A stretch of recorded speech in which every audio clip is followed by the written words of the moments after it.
Nah. Yang mana, Mas?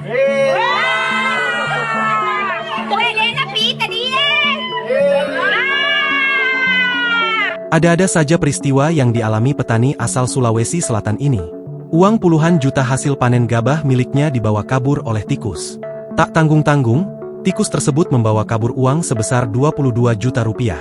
Peristiwa ini pun viral di media sosial usai diunggah akun X Bacot Tetangga, Sabtu, 19 April 2025. Dalam video yang dibagikan terlihat seorang pria berkaus abu-abu yang merogoh lubang di bagian lantai rumahnya. Lubang tersebut sebelumnya ditutupi oleh keramik rumah yang sudah retak. Setelah merogoh cukup dalam, pria tersebut berhasil meraih puluhan lembar uang pecahan Rp100.000.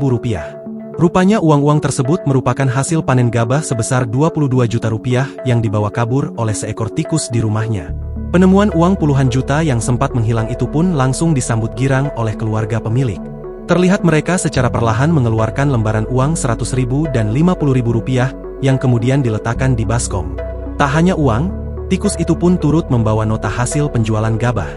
Detik-detik penemuan uang hasil panen gabah yang dibawa lari oleh tikus sebanyak 22 juta bersama notanya.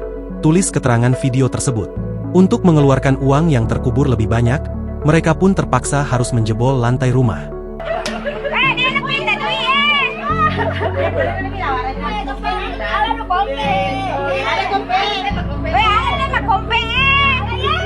Download Tribun X sekarang, menghadirkan lokal menjadi Indonesia.